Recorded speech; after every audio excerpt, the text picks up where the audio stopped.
تولید وطن، افتخار وطن، بهترین جوجه های وطنی. یک سمایی میشه آغاز به فعالیت کرده. جای یک روزه همینجا به هرات تولید میشه. حدوداً هفته 130,000 قطعه جوجه ما تولید داریم.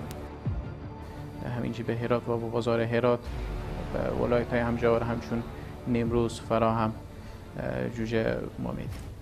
افزایش تولید جوجه مرغ در افغانستان با دستگاه‌های تمام اتوماتیک و ممنوع شدن واردات مرغ از کشورهای همسایه. هر اندازه که اینجا سرمایه گذاری شوه بازار افغانستان او ظرفیت داره.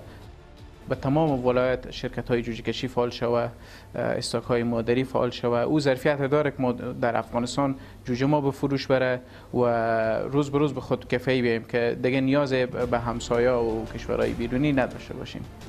در افغانستان در 2 دهه گذشته با کمک های مالی جامعه جهانی، دولت افغانستان و سرمایه گذاری خصوصی حدود 10,000 فارم مرغداری به فعالیت آغاز نمودند.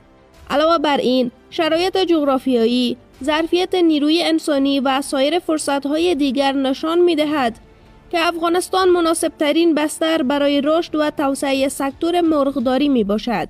بعد از اینکه روی کار آمدن امارت اسلامی، مثلا محصولات گوشتی یخچالی که بود از بیرون واردات میشد، مثلا دانه مرغ بود، اینا که بند شد، بعد کارخانه‌ها به فعالیت آغاز کرد، کارخانه‌های زیاد اینجا تأسیس شد.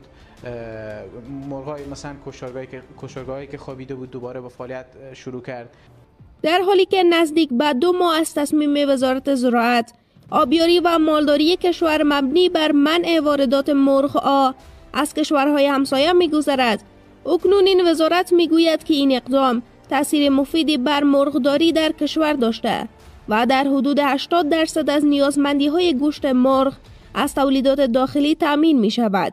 وزارت زراعت، آبیاری و مالداری کشور به تاریخ اول جدی سال جاری واردات مرغ‌های پیر از ایران را ممنوع اعلام کرده و گفته بود که این تصمیم به خاطر جلوگیری از شیوع بیماری آنفولانزای مرغی گرفته شده است.